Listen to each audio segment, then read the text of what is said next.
that you homemade? Yeah. Chris made the dough, but yes, then I put it together. How about you? It was leftovers tonight. Soph has Wednesdays off right now. And so like, I don't know if you ever did this. If there was ever a reason to do it with your kids, but like, Soph started her basically full-time work like at New A, but it's just 4 days a week until another employee leaves, and then she'll have some duties to take over, and she'll be 5 days a week. But she wanted clear understanding of what her grown-up responsibilities were as a member of the house. It is nice. So like, Michael thought of like the financial responsibility. Okay, you're gonna take care of all your medical stuff, the car, clothes, anything like that. And I was like, okay, would you like one thing that you're always in charge of? Like, I'm never supposed to ask you to do the trash. You just always remove all the trash from the house and get it out to the curb by Sunday night. That's the goal. And then I said, whenever you have a day off, whether it's Wednesday, Saturday, Sunday, I want you to notice something that needs to be done and do it. Oh. Well, that'll be interesting. And 1 day a week she cooks. So and I told her, because for some reason we were, I don't know how it happens, like drowning in leftovers. So I said, tonight it needs to be leftovers. She's like, that's fine with me. So that's what it was all. Plus, so when we were visiting Germany, something that we had for breakfast every morning was Icelandic skyr and muesli. And I was all jazzed and motivated. Like, we're on vacation and it's delicious. But there's also no Cinnamon Toast Crunch to turn to. Right. Yeah. So I had bought some, like, I think it was at Whole Foods, and I feel like I couldn't find a big tub of plain skyr. There was like individual yogurt sized and flavored like yogurt of skyr. And I got a few of those and a couple of things in muesli, probably in September. And I'm like, I have to eat it. And I had some berries. I had a lot of berries on top of it. And I ate some yesterday, and it was delicious. But like, I really have to be intentional about this is how I'm going to eat. Oh, it's after 7.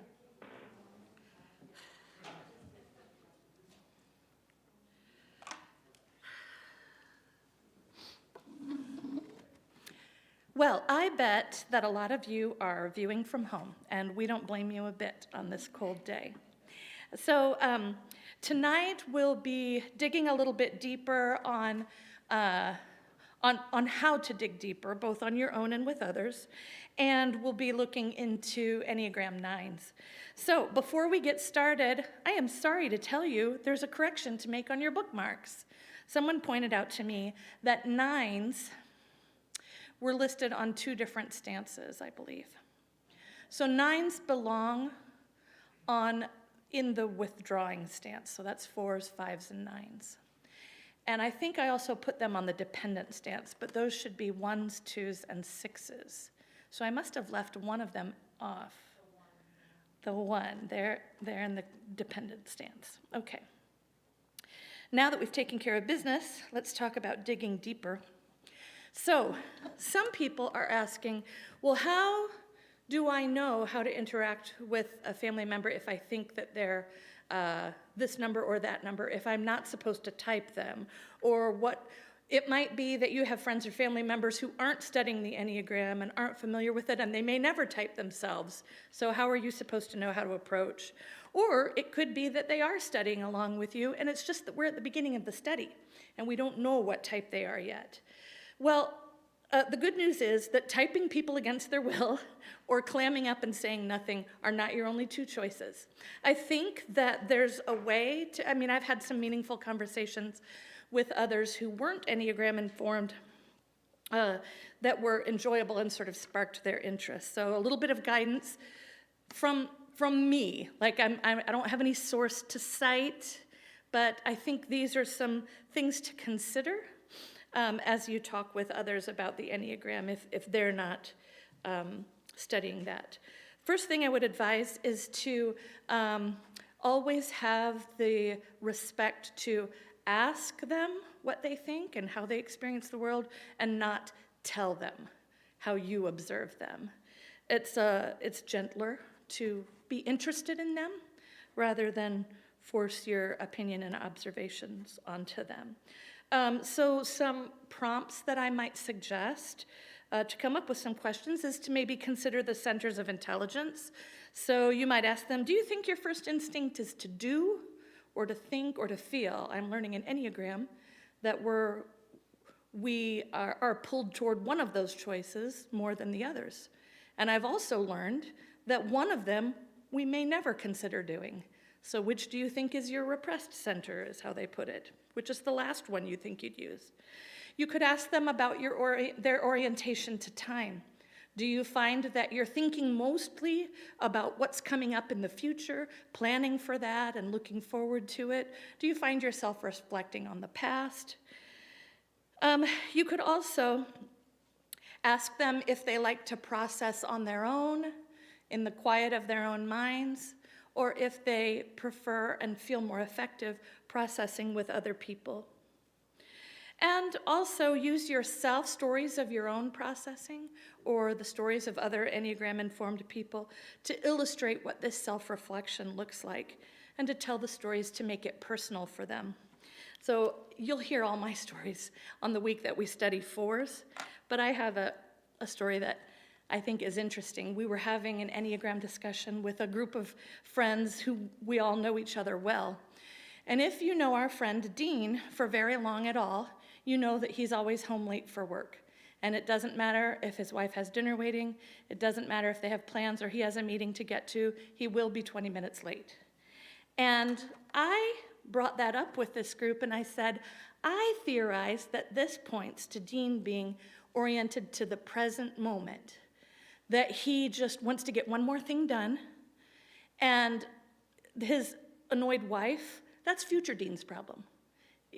Present Dean just wants to make his customer happy with one more finished project or one more problem solved.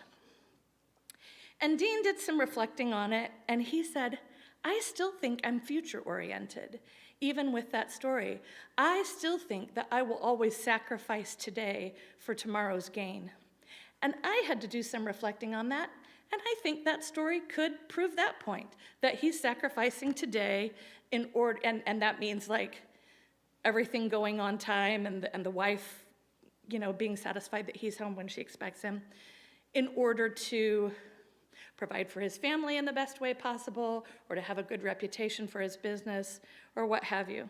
So it's an interesting way to talk about it. I also think that using that Enneagram language of being oriented to time in the present or the future or the past is a good way for Dean and his wife to talk about it, to frame that conversation when they need to talk about it.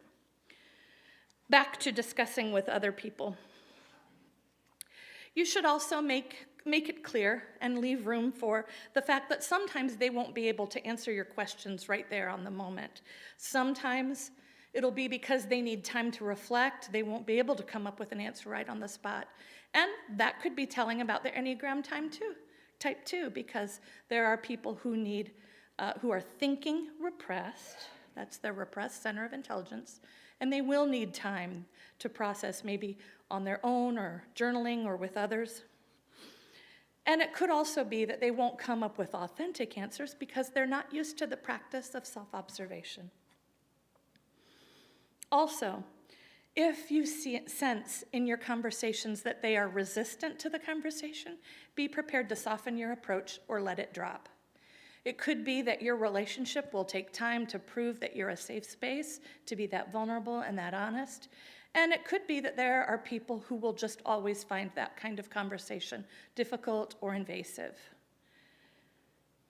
But that doesn't mean you can't dig deeper on your own. There are some groups when you get really interested in the Enneagram, you just look for that information out there and deeper knowledge and better understanding everywhere you are. And I have found some groups on social media that I hope you don't find, because they're either unhelpful or kind of inappropriate. So unhelpful things that I've seen on social media groups are, what type do you think Beth Harmon from The Queen's Gambit is? Well, it's a fictional character. We can't know what her type is, and what would it matter? And the inappropriate part is, like, I've seen people aggressively tell others, if you're doing that behavior, you can't be the type you say you are. You're for sure an unhealthy 5. We don't need that kind of conversation. But I would recommend some podcasts. That's my favorite way to learn. Ian Cron and Suzanne Stabile, the authors of our book, put out a podcast called The Road Back to You. You can search for that on any of the podcast platforms. And they probably put it out about the same time that the book came out. They did that together for maybe a year or more. And then they each branched out and produced podcasts of their own. So there's Typology with Ian Cron. And Suzanne's is called The Enneagram Journey. And each of these, if you search all their episodes, they usually have guests, just like we do on our type-specific evenings. And usually in the program notes, it'll say what number the guest is and maybe what they're talking about in broad strokes. So if you want to learn about 2s, you can find lots of episodes about them.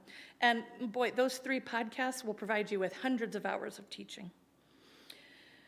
If you're more of a book person, I have some to recommend. After The Road Back to You was published, Suzanne Stabile wrote another book called The Path Between Us. And that focuses on relationships between different types. Now, I will say it's not a thick book. And because it gives some time to 1s and 2s in a relationship, 1s and 3s, 1s and 4s, and so on and so forth, it is just a taste of some of the issues that might come up between those types. So it's a little bit of help, but it's very interesting. And Suzanne just came out with another book that is brand new called The Journey Toward Wholeness, and that is about healing and growth. There's also The Enneagram, a Christian Perspective by Richard Rohr. People in the Enneagram world definitely know about Richard Rohr, such a wise man, and he's former clergy and very knowledgeable about the Enneagram. And then this last one I'll mention because it's such an interesting concept, but it is not Enneagram 101. It's not for beginners. It's called The Complete Enneagram, 27 Paths to Greater Self-Knowledge by Beatrice Chestnut, another really respected person in the Enneagram world. So there's a theory that each of us not only identifies as one of the 9 types, but that we each are one of 3 subtypes. And I won't get into subtypes, but if you're ready for that kind of discussion, you can find it there. And finally, I'll mention one other resource, and it would be largely for young parents. Most Enneagram experts say that even though a child's Enneagram type might be determined by the time they're 6 or 7, it can't be known until they're in their mid to late teens, because the person themselves, the child themselves, has to be self-aware enough and contemplative enough to sort of identify their fears and motivations and things. But Joey and Billy Shuey have done some work, and they believe that children can give you a clue as to what stance they're in. I will tell you this story. So remember, stance is determined by the center of intelligence that is repressed. Okay, so if you're doing repressed, feeling repressed, thinking repressed. And that, in the stance, that's where we found your orientation to time. Are you thinking about the future? Are you in the present moment? Are you reflecting on the past? And it was also about how we get our needs met with other people. Do we go to other people? Do we withdraw to think about our thoughts and opinions in our own mind? Do we go against people? That was discussion from last week, I think. So, this is a story about a stabile grandchild. Mom and Dad, Saturday morning, and they're at the breakfast table. They're having their breakfast, sipping their coffee. One parent has the newspaper out. One parent has her laptop out. It's quiet. Child comes down, 4 or 5 years old. Jammies, bedhead. And she looks at her parents and says, "What are we doing next?" So just on that one interaction, we shouldn't be making assumptions about that person's stance, that child's stance. But with lots of observation and lots of repeated testimony as to this, you might decide that that person is oriented to the future. They're not in the present moment. What's next? And so these parents theorize that you can make subtle adjustments to your parenting and coaching for that specific child based on that information. Now, Joey and Billy's Shuey can be found on social media. They don't have their own podcast, but they've appeared on several podcasts, I think. But you can search for them, I know, on Facebook and Instagram under Enneagram Parents. And they have probably a link tree to the episodes of podcasts that they've been on, and they have little thoughts, I think, on their social media. Okay. On to Enneagram Nines. They're called the peacemaker or sometimes the mediator. Common characteristics of the Nines are that they're easygoing and self-effacing, receptive, reassuring.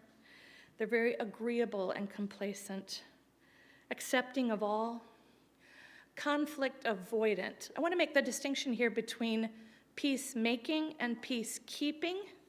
So at their best, Nines are peacemakers, bringing harmony to disharmonious situations, to conflict. But in average or unhealthy space, they may just be conflict averse and avoid it to keep the peace. They are self-forgetting. They aren't the most important to themselves, and they kind of assume they're not terribly important to others. They can be withdrawn, but they are loyal, kind, supportive friends. They're reliable, and they can be stubborn and passive-aggressive. Now, most of the characteristics of the Nine are pretty positive in a way that all the other types can't claim, but there's still a dark side to the Nine, and often the cost is to them. They're putting their desires, their opinions, their preferences in last place in order to keep the peace. Now, interestingly, these peacemakers are in the anger triad, and I'm always interested in learning more about that. They're in the withdrawing stance, so they're oriented to the past, they're doing repressed, and they move away from people to process and contemplate their thoughts. Their deadly sin or passion is sloth. Their fear is of loss and separation. They deeply wish to be connected to others. And their motivation is to have inner stability, avoid conflict at all costs. Their wings might be the 8 or the 1. In times of stress, they pick up the unhealthy qualities of the 6, and in security, the positive qualities of the 3. Some items from the reading that I thought were worth mentioning is that the Nines are the least controlling number on the Enneagram. They kind of want you to have what they want because it's easier for them. There's a type, actually I think we talked about this last week, so 8s are considered to have the most amount of energy of any number on the Enneagram. 9s are said to have the least. And part of that reason is because they are doubly boundaried. They are trying to keep in any thoughts or opinions that might cause conflict out there, and they are trying to keep out anything that might steal their inner peace. So we call that being doubly boundaried, and it takes a lot of energy. Sometimes they turn to numbing activities in order to cope, and maybe some other unhealthy strategies. They erase themselves by merging with the opinions, viewpoints, and pursuits of others. In fact, they might eventually mistake their feelings, those feelings, and aspirations for their own, when it never was their idea in the first place. They were just going along to get along. They are able to see the world from every viewpoint. Some people paint the picture of when we look at the Enneagram graphic, the 9 is at the top, and some teachers paint the picture that the 9s are overseeing all the other numbers and seeing the world from every viewpoint. They feel unimportant and as if they don't matter much. It's said that they fall asleep to their anger. Our guest, who was pre-recorded, will give us some insight into that. They work hard to keep their anger contained, and that's tiresome as well. And when their anger surfaces, it shows up as passive aggression. So often they give the impression that they're on your side without coming out and saying so. They're unlikely to initiate contact with others, but they're thrilled when others reach out to them. So I heard this teaching, and you'll hear this in the interview, that it's really honoring to 9s to ask for their opinions before anyone else has the chance to state their own, because it means there's nobody to merge with, and they can just state their opinions.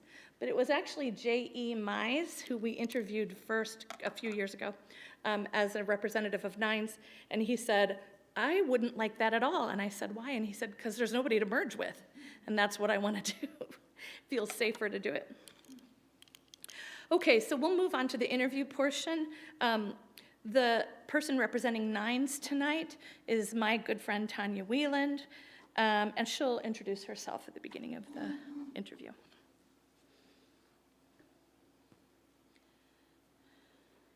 Okay, so our representative of Enneagram Nines is my good friend Tanya Wieland, and I would love, Tanya, for you to introduce yourself as to what you do, because that'll come into play in our interview.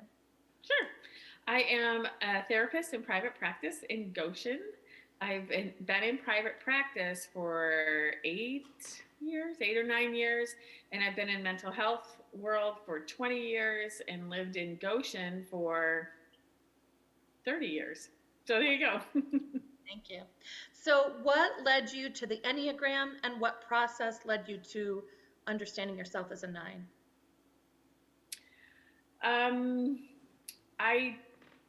What led me to the Enneagram was probably Richard Rohr. I was reading, I take that back. I think it was David Benner.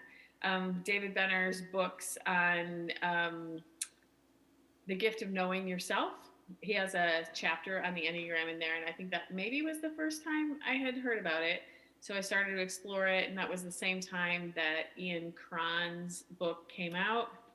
So being kind of interested in inner worlds and growth and flourishing, I really appreciated that model. When I first tried to type myself, I would test as a 2, but it did not resonate with me, really. Some of the things that the 2 struggles with, some of the shadow side, but when I got to the 9, it was pretty clear that that's what I was and am and always will be. Okay. So what insight has the Enneagram given you in your understanding of yourself and in your relationships with others? Oh man, I mean, it's really been priceless in me understanding mostly my superpower and my shadow side. Both of those things have come into play in giving me confidence in my life and what I do, and understanding that I am a pretty good mediator, and I can see many different sides of things. So that has helped me both in my career and my life, but even the shadow side, knowing that I tend to avoid conflict, right? And I have trouble moving towards action sometimes, right? I can live a lot in like thoughts and hopes and gut instincts, but not actually do anything. So that's been super helpful for me personally, but I think it's been most helpful probably in my marriage, in understanding that, oh, my spouse is doing this because that's how he sees the world. he's not actually doing it to harm me or anything like that. So this kind of growing empathy and understanding for each other, and him to me too, has been most helpful. And your husband is what number on the Enneagram? He's 5. Okay. Oh, you know what? Last week's guest had a 5 husband as well. So, okay, let's see. Question next, number next. In what way can you see your 9-ness in childhood? And that could be in the characteristics of your personality or identifying yourself in that childhood wound or lie. Right. There were some chaotic moments in my childhood. I'm the youngest of 4 siblings, and I think I really took to heart the invisible thing about being a 9. I think it was probably a coping strategy for me to just observe. My mom has this, she always, to this day, she'll describe me as a kid. It was amazing. You would come into a room and you just observe everything and figure it all out, and then you would act. And I think, well, that was a coping strategy for sure. So, yeah, I think that probably the childhood lie and you're invisible, because I wasn't one of the more chaotic elements of my family system. I kind of faded into the background. Got it, yeah. So the deadly sin, or some would say the passion of your type, is sloth. And it's not necessarily in the physical sense, although it can be, because I think 9s are doing repressed, as I understand it. I want to know, because you're a person who gets stuff done. So does the deadly sin or passion of sloth resonate with you? I guess I didn't finish my thought that it's not necessarily in the physical sense, but it can also be in the spiritual sense in which they fall asleep to their responsibilities. How does sloth resonate with you? Yeah. So many different ways. I would never describe myself as a lazy person, as I think sloth is sometimes associated with that, but I really have difficulty. I have difficulty pulling the trigger on action items. Right. I have. I'm probably the best way that I see it. The best way, the most obvious way, is that if I have a list of 20 things to do, it's hard for me to like prioritize that list. Like I get distracted doing all sorts of other things. Like I know I should be doing this thing, but oh, the laundry needs to be done, or this or that, right? So I'm always doing something, but I'm not always doing the thing that needs to be done. Yeah, perfect. And you know, I'm a type 4, and type 4s are doing repressed too. And what I was really smiling about at one point was like, I can pull every trigger. I can't finish the job. Like I need to remind myself to finish the job. That's how my doing repression shows up. What's your favorite part about being a 9? You know what? And before you answer, the last time we talked, I remember saying, oh, 9s, the peacemaker. What's it like having people who are never mad at you in your life? And you were like, oh, that is not my favorite part about being a 9, because that is not true. We'll get to that later. Not true. No, it is not true at all. No, because an unhealthy 9 can withdraw, and actually I think that addictions are heavily associated with an unhealthy 9, right? So numbing behaviors tend to be really strong in 9s. So they can cause some havoc in relationships for sure if they're unhealthy. We're not talking about that. We're talking about what my favorite part is. Favorite part, yeah. Probably my ability to really see someone. I feel like the risk is that the 9 loses themselves in over-identifying with somebody else, right? But the superpower is, in order to be a peacemaker, I have to really understand and empathize with where you're at, or what you are thinking. I I think it was Carl Rogers came up with the term unconditional positive regard. And I believe that's easier for me as a 9 because I'm not thinking like this is right or wrong. I'm not some of the other things that other types are thinking. I'm not. I'm just invested in like understanding you, and I really like that. Can you say what that term was again and make me understand it? Unconditional? Unconditional positive regard. It means that when you're with me, it's a therapeutic term. So it's a term about therapy, and all therapists should have it. Should have this ability that when you come into their office or into their presence, that they really regard you with positivity, no matter what you've done, who you are, what shame you bring in, what your life has been like, what's your social status or your skin color.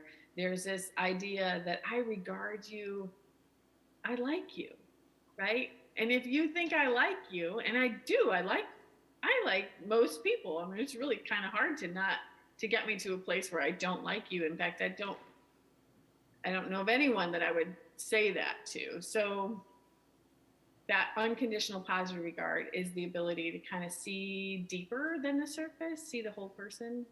Yeah, that's interesting. You know, you mentioned that tendency of 9s to merge.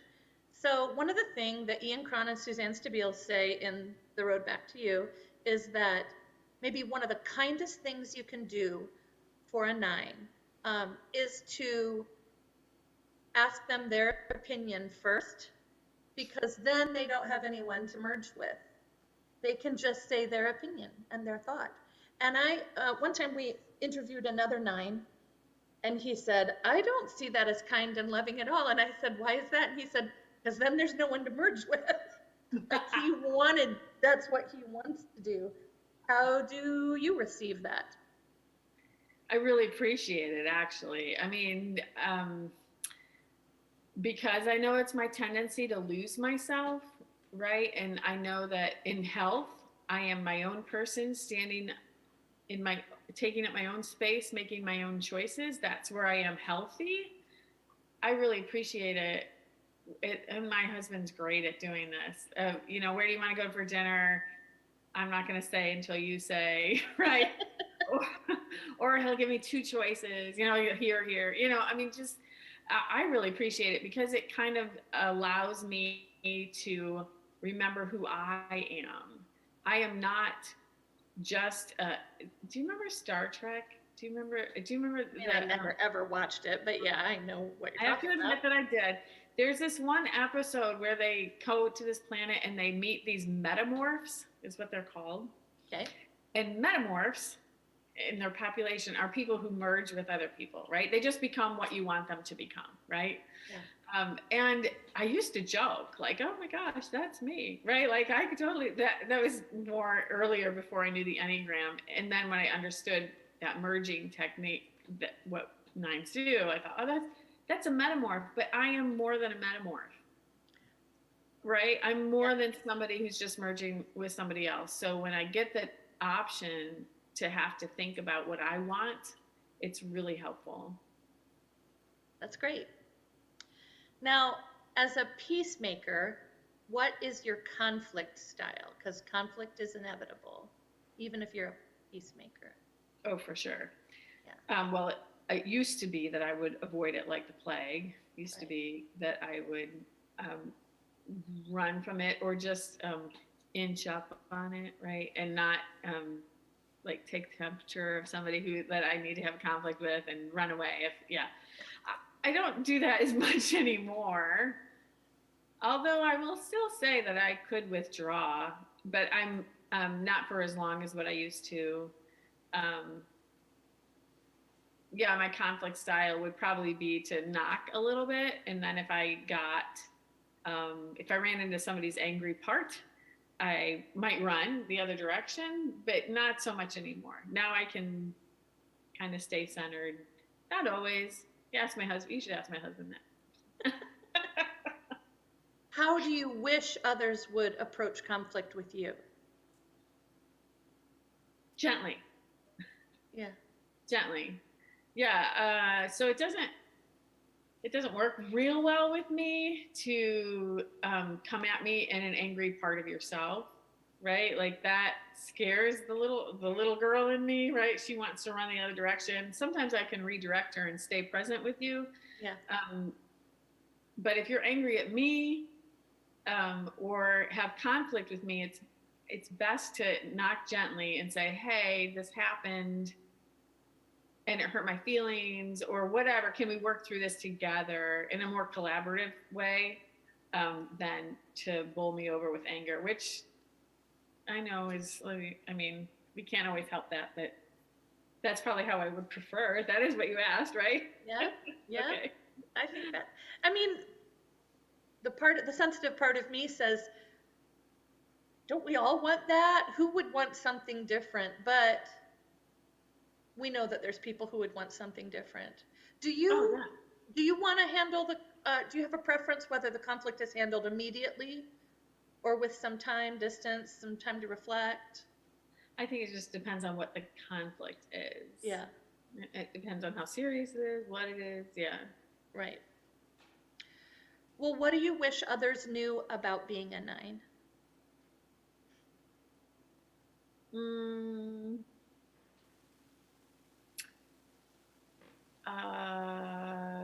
maybe that one of their greatest fears is disconnection, of being invisible, right? So that and that they need their space. There's this there's this balance, right? Nines tend to need that time alone in that space to remember who they are, right? And yet sometimes they don't give it to themselves because they're afraid of being disconnected. So I guess I would want people to know, like, oh, if I'm alone, it's not because I don't want to be with you. I really, really, really want to be connected. And in fact, I'm afraid of not being connected with you. But I have to live with a balance of both of those things. That's interesting. Yeah, very good. So, this next question is so important to me. I want to know more as much as I can. I want to learn about the 9's peacemaker being in the anger triad. So the way that Ian Cron always explains it is that folks in the anger triad are 8s, 9s, and 1s. The 8's anger is outward. When they're angry, everyone knows it. The 1's anger is inward, and the 9's are asleep to it. And I don't really know what that means. I mean, I kind of recognize 9ness in the asleep to it part, kind of that numbing quality that they have. But how does it impact anger, or how does that show up for the anger? Mm-hmm. I know a lot of 9s that would say, I don't ever get angry. To which I would say, "Pa! Yes, we do." Everybody gets angry, right? It's angry is in there. How does it show up for me? How am I would say, I mean, in vulnerability, that if I'm not keyed into how I'm really feeling inside and what's coming up for me, my natural response to anger is passive aggression. I mean, yeah. just withholding something from somebody, or I mean, leave it to your kids who know the Enneagram to hold you accountable for that, right? There are moments where, like, I've heard, well, that was passive aggressive, right? Like, I mean, so I say that in vulnerability because I'm kind of ashamed of that. But if I'm not aware of my fear of disconnection or feeling invisible, if I'm not tuned into that, and something has happened to trigger those things, and it comes out what it should come out in anger, or I'm hurt, right? Because anger is a secondary emotion. My natural response is to be a little bit passive aggressive. I think hopefully less than what I used to be. Right. And does being asleep to your anger ever mean convincing yourself that you're not? Well, I mean, is that part of what some nines that you know who would say, I don't think I really experience anger. Have they convinced themselves that they're not? I mean, I think so. Because I mean, anger is a natural emotion, right? And um, I think to say that we never feel angry is just to say, another way of saying that is like, I'm not aware of my anger. Oh, sure. Yeah, that makes sense. So, um, the Enneagram is presented as a good tool for personal and spiritual development. And I want to take advantage of your expertise as a mental health professional to ask you a couple questions about inner work. So, why is concerted effort at inner health important? Even when, I mean, a lot of people recognize if I'm in crisis, if I've experienced trauma, this might be a time to dive into that. But even if you're just sailing along, why is a concerted effort at inner health important?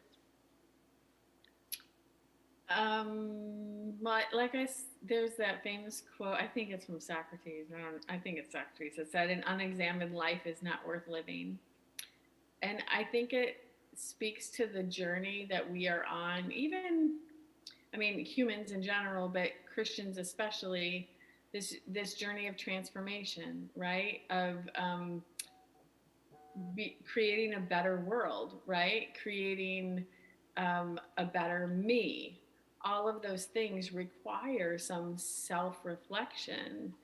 Um, so I think that it can never hurt to be curious. I think that one of the best tools that we have to grow our spirits, our soul, our humanity, and our community is curiosity, right? Let me be curious about what's going on in me and what's going on in you, and then we can create something more beautiful together. Oh, that's nice. Yeah, that's good. And as a mental health professional, what are the risks if we just plug along without striving for improved inner health? Well, I think the risk is that crisis comes, like it always comes. It I don't want to be a doomsdayer, but do you know anyone who has never had any crisis in their life? People die, people grow old, people. I mean, relationships are hard. Our parts conflict with each other. Crisis happens. So the more self-aware we can be of how we show up in that crisis, or what our tendencies are, our harmful tendencies, our helpful tendencies, the better we can weather those storms that come. Yeah. So I'd be interested in hearing you say, um, like, reflect on this thing that I've been thinking about. I am a person who really thinks that the Enneagram belongs in church, among many places. Like, it's not only for people of faith, but that I think there's something about um, that kind of maturity that comes with that kind of inner health, that we also want from our people of faith and that people of faith are striving for. So when I'm in contact with thoughtful people who are familiar with the Enneagram, I always want to ask, do you agree that it's a useful tool in church, and why? Because I'm still coming up with the perfect way to explain why it belongs in church. Well, I think ultimately it's a tool for transformation, right? And isn't that what we're doing in church? Isn't that what it's supposed to be about? We're supposed to be growing in love for each other and for ourselves and our world, really. And if you can find a tool that helps you be curious and grow in compassion and empathy for each other, where else would it? I mean, it's the perfect place for it, right? Yeah. I also think it's helpful in other places too, but For sure. yeah. Right. And the last question is, what's your superpower? What is yours to do in the world as a nine?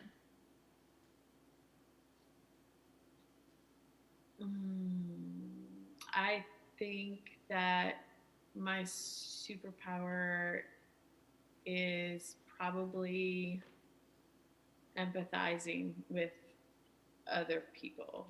Probably, oh, no, I would say it like this. My superpower is helping other people feel seen. Oh, yeah, that's awesome. Okay. Well, Tanya, this has been a busy week for you. It's a busy season for you, so I appreciate you taking the time to teach us, and you did so really, really well. I Yeah. appreciate that. I appreciate every minute I get to spend with you. So Well, thank I you love for what these. you're doing. Thanks. Okay. Linda. All Bye. right. Take care. Bye. Bye.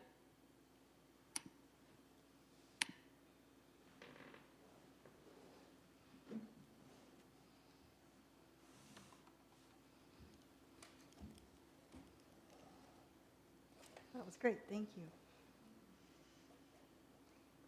So in the promo video, if you saw it in church, I talked a little bit about how the Enneagram has been life-changing for me and for my family. And learning about the 9 was one way that it was life-changing because I live with a 9. And just learning about how the 9 works, how they respond, was really important in my relationship with my 9. As somebody who is doing dominant, I wish I had understood doing repressed when we were going through high school with my 9, because he really struggled. Like she talked about having a list and just not knowing how to prioritize. And I saw that time and time again, and my thought was, well, we'll just write a better list, and I'll just help you write a better list. And that didn't always work. And I wish I had understood how anger works in the 9 and how you see it as passive aggressive and how sloth works in the 9 and the numbing that tends to happen when they feel overwhelmed or not sure what to do next. So gaining some insight into that 9 and how they work has been life-changing in our family and helping us to appreciate our 9, helping him to understand himself better and to appreciate what he brings to our family.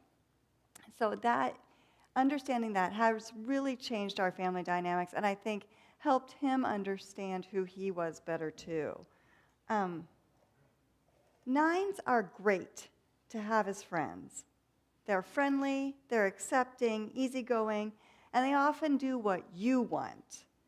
They don't usually argue with you. They're often creative and funny.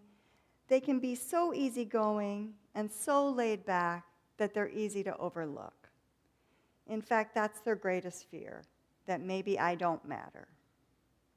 If you have a 9 in your life, or someone that you think could be a 9, here are some things that they need you to know. Be patient with them.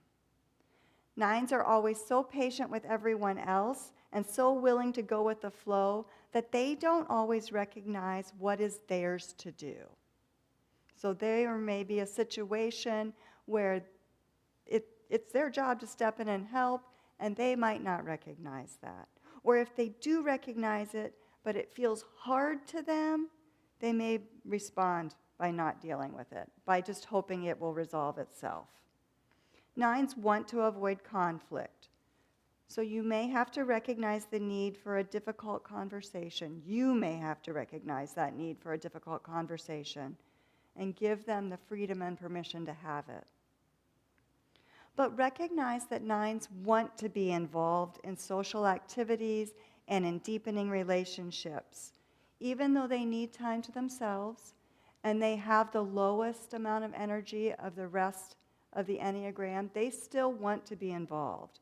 They just might find it hard to reach out and take the initiative. You can help by affirming their value and worth as a part of the group by reaching out to them. Like Tanya said, it's really honoring for a 9 to ask them specifically what their opinion is. Just know that especially as they're still learning to voice that opinion, it may also be really helpful to give them choices. Would you like to do this or do this? it may be too much at first to just say, well, what do you want to do? So choices can help train them to think through, what do I want to do? But when they give their choice, make their choice, give an opinion, try really hard not to override that, because that reinforces what they fear, that my opinion doesn't matter. Recognize also that 9s may float ideas instead of giving an opinion. And so listen carefully for that subtext of what they're saying, and then work to clarify that and honor their input.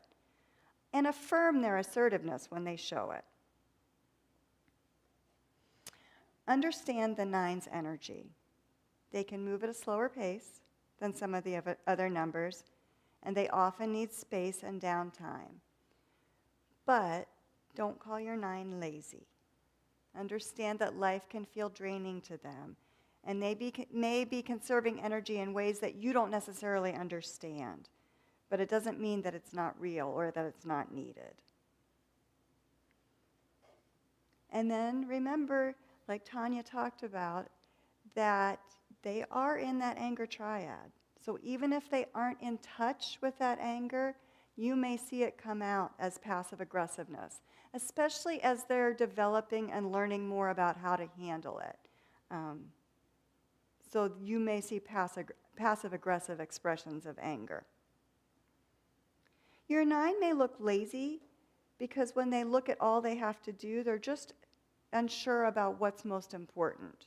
So it may seem like they're wasting time when they're just not quite sure where to start. If your 9 is asking for help or showing you that they need help, maybe offer to be an accountability partner to them, to help them prioritize tasks and to help them know what to focus on first or next. So I'm going to show you my 9.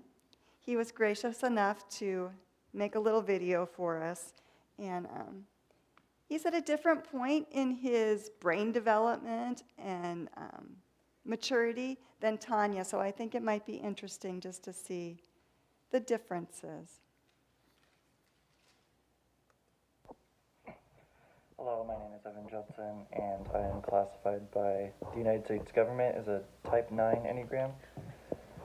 I'm going to be answering some questions about Type 9, mainly about conflict style and sloth.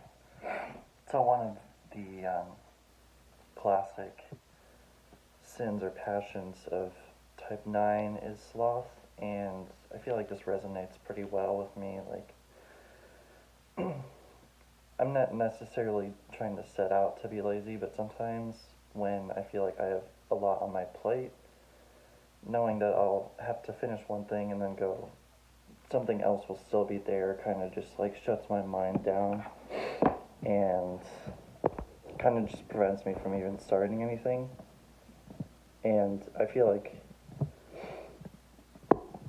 doing a lot of overthinking, which I tend to do, just makes your mind tired and translates to making your body physically tired, which is something I definitely experience a lot. So yeah, having sloth is definitely something I relate to. So my conflict style is largely avoiding it for as long as possible until either something ends up happening or it just kind of blows over. Usually does not end up just blowing over, and there are consequences to that. I guess my thought process for that is I don't want to upset anyone necessarily or make them think differently of me, but something I've noticed recently is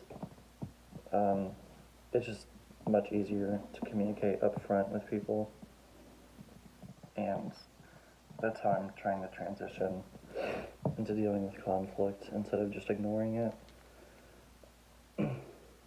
And so sometimes it's said that 9s are asleep to their anger, passive aggressive. Most people describe me as like not a very angry person, and I'm not usually. I don't know, don't really get angry about anything. And I know other people talk about anger building up, or I don't really experience that much. Yeah, sometimes I play music or just do other activities I like to distract myself. But I wouldn't describe myself as a very passive-aggressive person or just angry in general. That's me personally. All right, thank you for listening. So one thing that I thought was really interesting is that he taped that for me last year, and just recently we were in a restaurant and kind of observing a situation that was happening, people doing something that they were not supposed to do. The rules were very clearly stated. And I said, that makes me angry that they're not following the rules. And I said to him, how about you? Does that make you angry, or does that really not bother you? And he said, no, it does make me angry. I just don't know how I should deal with it. So I feel like he is starting to understand that that anger is there. He's just not quite sure what to do with it yet. So I see development in him. But let's talk a little bit about growing. If you are a 9, some ways to grow personally. And I just wanted to say that I will be dividing these slides up, I did last week, and as we move forward, personal growth and spiritual growth. I don't really think there's any difference between the two. I think all growth is growth. And if you're growing, that means you're growing spiritually too. But when we talk about spiritual growth, I want to talk about some specific spiritual practices that are a part of that. So that's why I've separated them. So Deanna Beth mentioned that sometimes the 9 is called the top or the crown of the Enneagram because it's at the top and seems to include all of it. 9s can have the strength of the 8s, the sense of fun of the 7s, the dutifulness of the 6, the intellectualism of the 5, creativity of the 4, the attractiveness of the 3s, the generosity of the 2s, and the idealism of the 1s. What they generally do not have is a sense of themselves or a strong sense of their own identity. So 9s need to recognize their own special strengths. If you are a 9, you are profoundly patient with others in a way that lets them develop or learn in their own way. You are great at handling a crisis because of your inner calm. And you are very inclusive of others and can accept differences without judgment. Being a separate self or identity requires the 9 to be assertive, which can be very frightening for them. To upset the peace can be scary enough that the 9 will retreat from conflict or pain by numbing themselves. So what is needed to learn is that hiding or numbing does not make the pain go away. The only way is through it. I appreciated when Evan said that he tends to avoid the conflict till it resolves itself or blows up, and it does not often resolve itself. So I think learning to accept you have to deal with it, you have to go through it, is very important for the 9.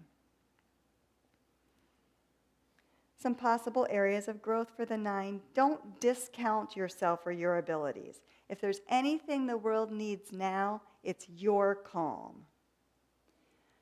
Learn the value of the word no. It's understandable that you don't want to disappoint others, but it's important to state misgivings up front rather than getting in the middle of a situation and then regretting it. And learn to recognize what you want from a situation. This may be hard, especially at first, as you train yourself to feel and to learn what your opinions are. So don't be afraid to ask for time or choices to consider options. And then it's really important for 9s to learn to recognize and process their anger. And at first, that may mean learning what anger feels like in your own body, and then how to communicate it with others.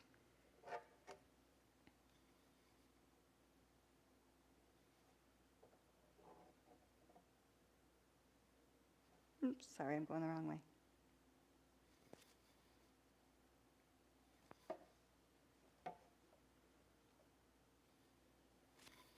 Some spiritual practices that may be specifically helpful for a 9. Nines often possess an innate awareness of the sacred. They know how to rest in God's love and to share themselves generously. They're comfortable with paradox and mystery, but they can also resist the unsafe nature of spiritual transformation. So some practices, starting from easy and going to harder for a 9. A practice that may come easily to a 9 is being in nature, walking, hiking, etc. 9s are in that body-gut triad, so doing something with the body is a way to allow the mind to focus on the sacred around them. And then peacemaking. 9s are often called peacemakers. So as 9s grow, that can change from peacekeeping to peacemaking. The peacekeeping comes more naturally to a 9. They want to avoid conflict, so they'll try to smooth things over so no one's arguing. Especially since we realize Evan is a 9, we've noticed more and more often that if Chris and I are having a conflict, Evan will say something funny to try to smooth something over, to try and get the peace back in the relationship. But that's more peacekeeping. Peacemaking is hard work, and it's not passive. I'm just finishing Marshall King's book on MJ Sharp, and I'm just impressed and amazed at the work that peacemaking is. And any Enneagram number, of course, can be a peacemaker. But the 9 is specifically suited for it, with their ability to listen, to come alongside, to be empathetic. One of the things that stood out to me in that book was MJ was meeting with the leader of a rebel army or of an army in the Congo, and the leader said to them, go back and let them know that we're human, that you see us as human, that we are humans. And that is the work of peacemaking, to see everyone as human. And 9s are specifically suited for that. But to engage in that work of peacemaking, it requires the 9 to be willing to confront truths and then take the risk of conflict and speak those truths. It takes courage to pursue not just the absence of arguing, but reconciliation. 9s are built for this if they're willing to work on the assertiveness it takes. 9s believe the Bible when it encourages you to speak the truth in love. Your voice is worthy. Make sure it's heard. And then third, probably one of the harder practices for a 9 to stretch themselves and grow, is engage in a structured plan for engaging with the truth and prayer. So taken from the Jewish tradition of morning, noon, and evening prayers, it would benefit the 9 to have planned times of praying, of reading sacred texts or books, of building that into their schedule and then showing up at those times as a matter of discipline.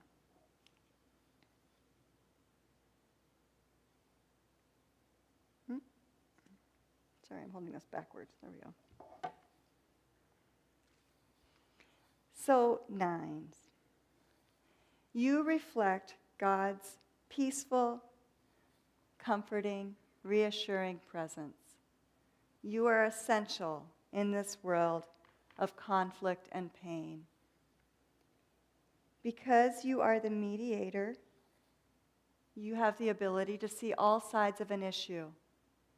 You're uniquely gifted to mediate, accept, and love. Know that your presence and your opinion matters.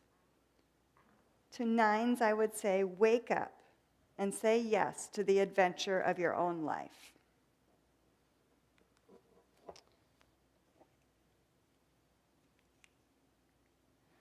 So Deanna Beth and I talked. We have a few minutes at the end that we thought we would open it up for questions, if anybody has any. And if you do have a question, we'd ask you to come use the mic so the people that are watching can hear as well. We actually got a question by email.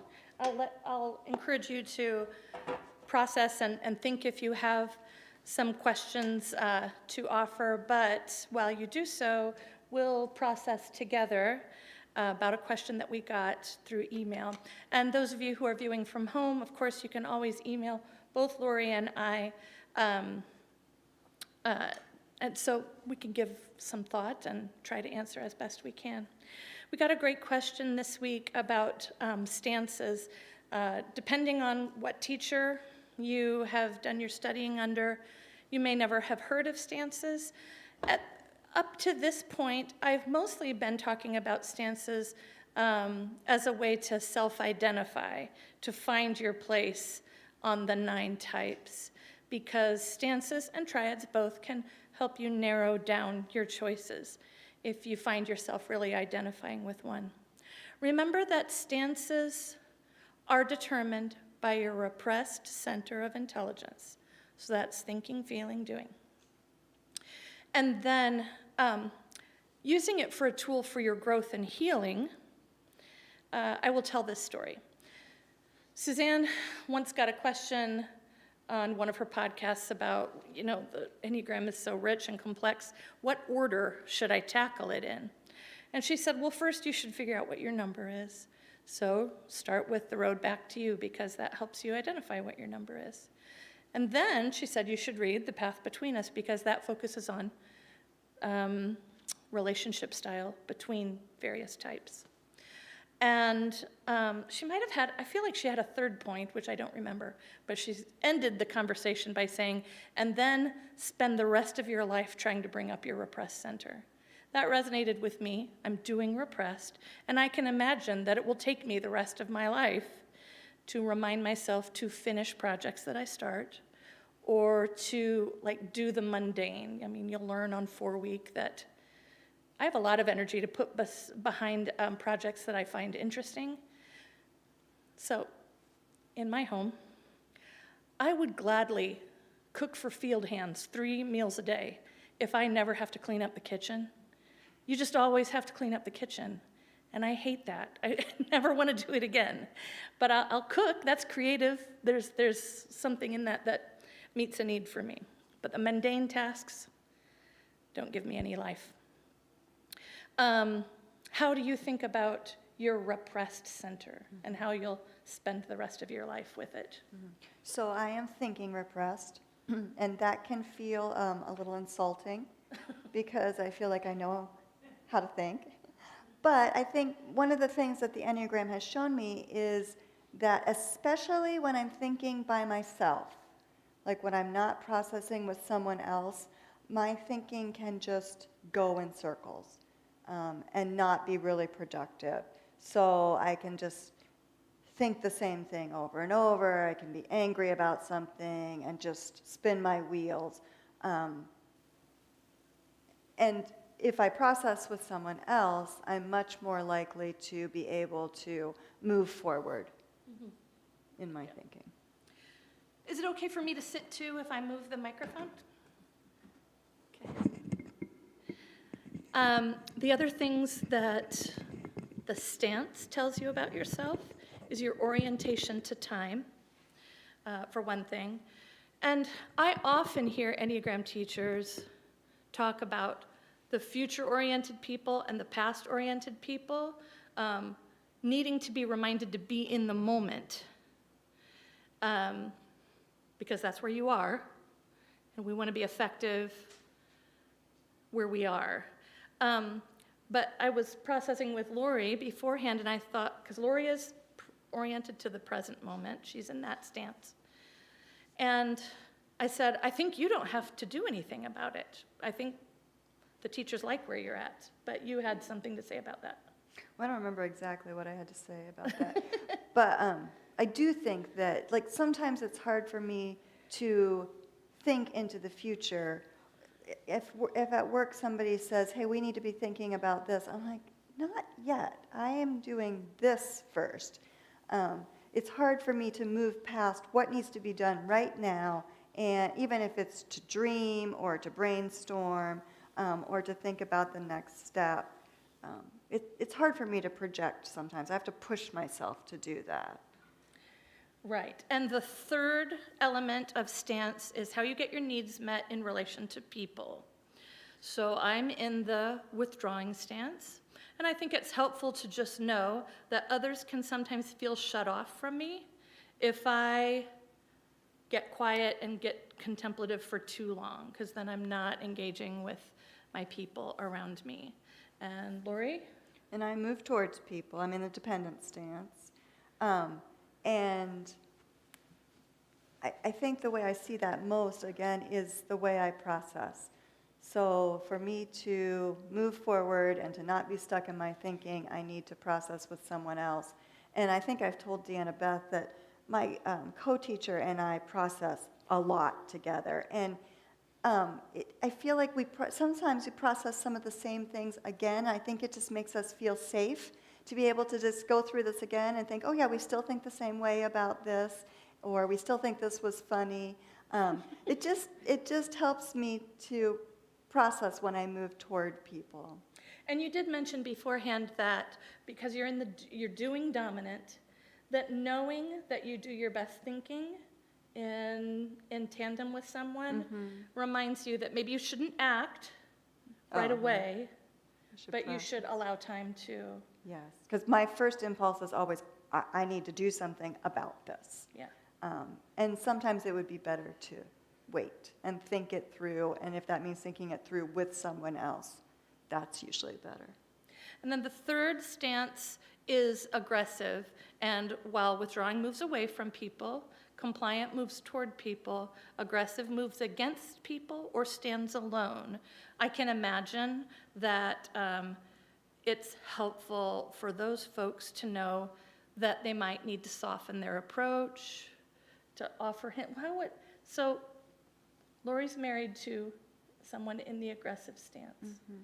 Do you have a way to teach us about what would be helpful for those in the aggressive stance to know? Well, I told Deanna Beth this, that until I realized it was hurtful to him, I often told Chris, you're too much right now. Like, you're overwhelming me. And then that was hurtful, so I try not to say that to him anymore. But I think that having him know that I am not quite ready to jump into what he's ready to do, and that doesn't mean I'm not fun or I'm not up for anything. It just means I need a little time, and he doesn't have to push. I think aggressive can sometimes feel like pushing. Yeah. So knowing your stance, understanding your stance can be helpful for your own growth and inner work. Up to this point, I've just talked about it as a way for us to compartmentalize ourselves or identify ourselves as we work our way toward understanding our type. Now, does anybody have a question? Come on up, Audrey. I'll repeat it, yes, if I can understand you. So I do notice that the 6 is thinking repressed and thinking dominant. That also is not Enneagram 101, but what's your question behind there? Can you kind of explain that? Yes. We'll talk about that more in depth. Don't forget to repeat the question. Sorry? Don't forget to repeat the question. Oh, yeah. Okay. Yes. So,